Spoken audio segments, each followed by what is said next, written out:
This is Rugby Merlin and welcome back to the channel. This is my review of New Zealand versus Argentina.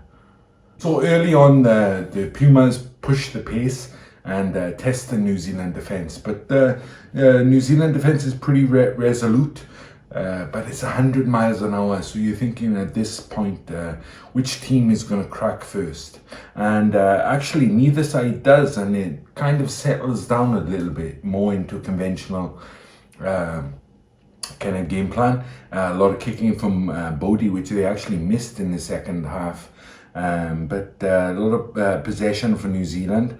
The Pumas get back on their own line and they start conceding penalties, which would be a theme in the first half, because they defended really well. I got to give credit to them. They were putting their bodies on the line and flying in the tackles. They did concede a little bit too many penalties, but I got to say as well, it was kind of a nice balance. If you're playing like that, right on the edge, you're always going to concede penalties. I think they conceded 10 in the first half, which is a lot. You know, you want your penalty count to be about 10 for the whole game, but considering the ferocity which they were defending, that's not a bad compromise. New Zealand do get a bit of territory and they put over 3 points. DMAC kicked pretty well all day. He did miss one sitter, but overall good performance from the kicking tee. Then out of the blue, after New Zealand had scored the penalty, DMAC and Bodie Barrett combine, and that's really what you want to see if you're a New Zealand fan. And yeah, it's a magnificent play. What a kick from Bodie Barrett, infield kick off his right boot, and then the new lock, Sam Derry picks it up and he gets the first try of the match. So New Zealand looking good at this point and 10-0 in front. So at 10-0, there's some nice kicking and defending from both teams. I was a little bit worried about the positional play of the Argentinian back three, but they coped reasonably well in the first half, and it's actually them who spark the kind of comeback for Argentina.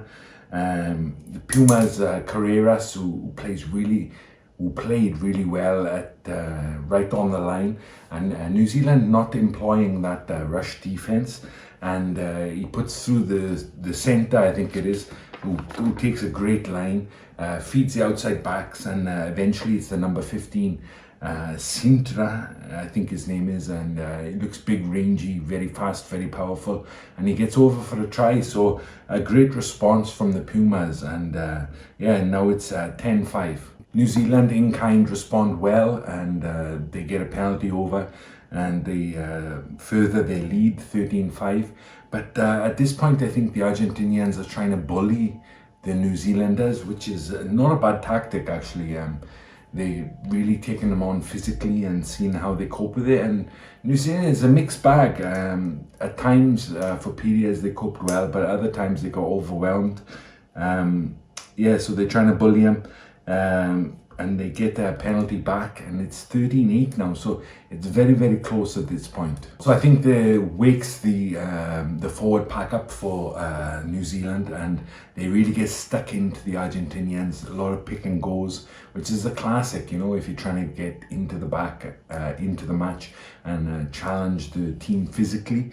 They do it really well, get good territory, spin it out, and that man, Anton Leonard-Brown, he makes the finish look very easy. He spins off a man who doesn't know where he is at all, and gets in almost under the post. So glad to see my man there getting a try.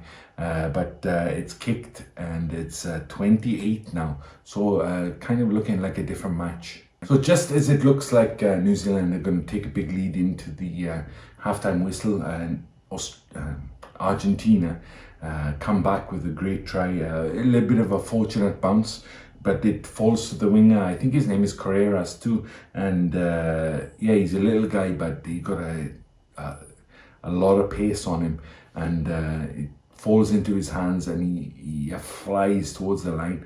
I think D-Mac, who was covering the backfield, is like kind of twisted his knee because he like double steps him and then puts it down under the posts and it's kicked. And now it's 20-15. That's just before the halftime whistle. So absolutely crucial score for the Pumas there. So a halftime summary is that the Argentinians have tried to bully the New Zealanders and they've been somewhat successful.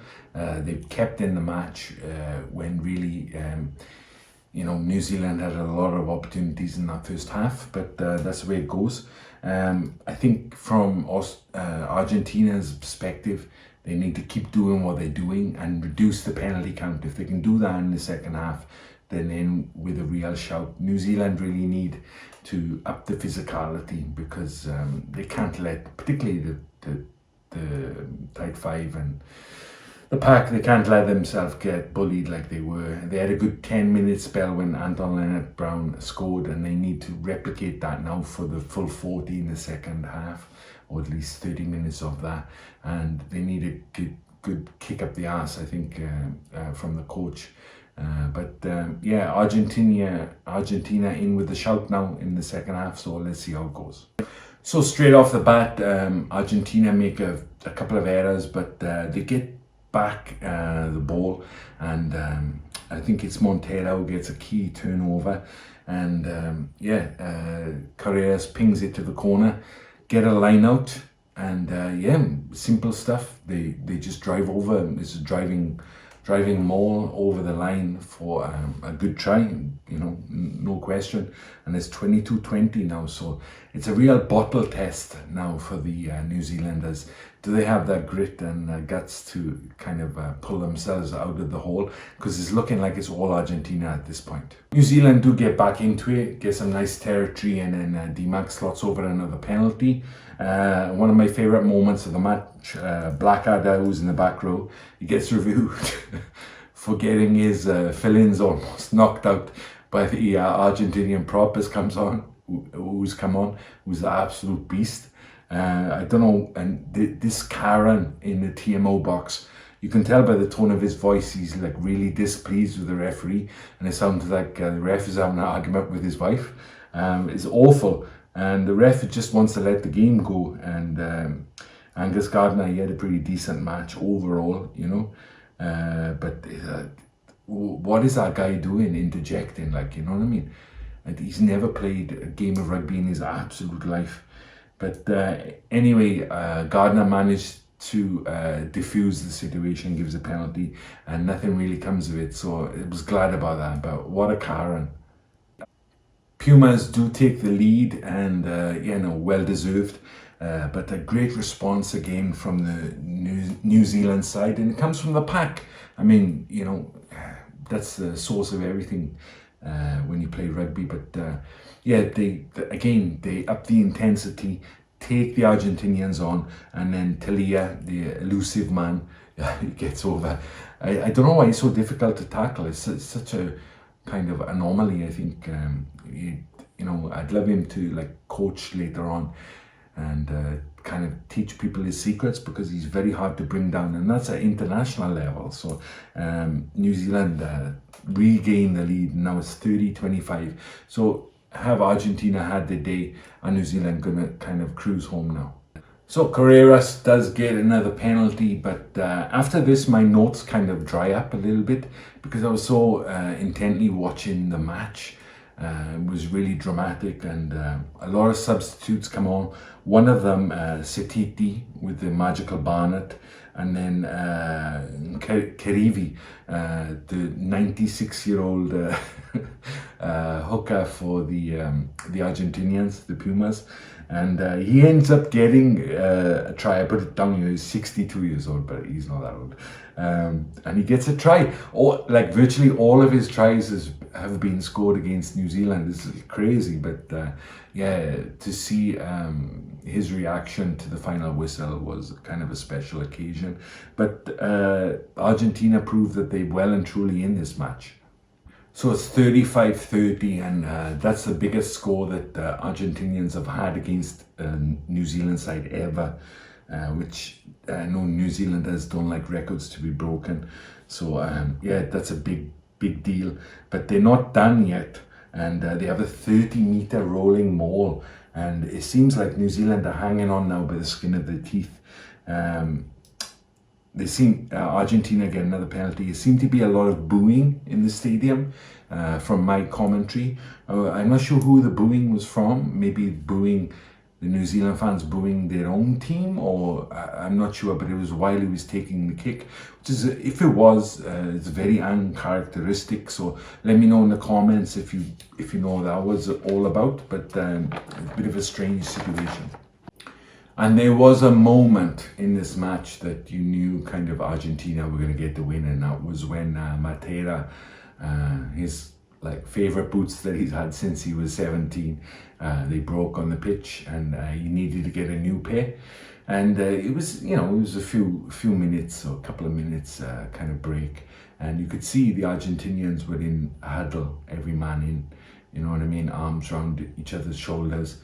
And they're talking to each other, you know what I mean, we're going to win this. And you could look at the New Zealand side, and they were spread out all over the pitch. And the same was the case after the match as well. So it needs, as much as I love Adi Sevilla, he's a great leader from the front. They need, their leadership group maybe needs to be looked at. And because no one was bringing in the players saying, look, okay, we got 10 minutes to go, 5 minutes to go, we need to up our game, we need to get this done.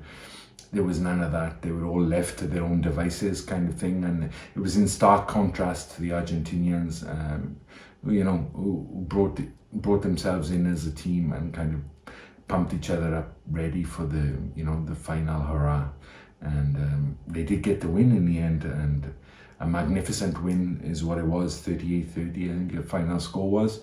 I backed the New Zealanders to win by 10. And it was kind of the Argentinians who did that, and it thoroughly deserved, absolutely thoroughly deserved. They 100% put their bodies on the line, gave everything they had. A ferocious physical kind of intensity that they managed to maintain all through the match. The bench did well when they came on, young boys in the front row and the front five, and they had a bit of experience there as well with Levanini and the 62-year-old hooker. They played a part, but well played to Argentina. I thought they were great to watch, and yeah, I'm looking forward big time now to the second test. It's going to be epic. Yeah, I really can't wait. Let me know what you think in the comments. Hope you enjoyed the game, and see you next time. All right, cheers.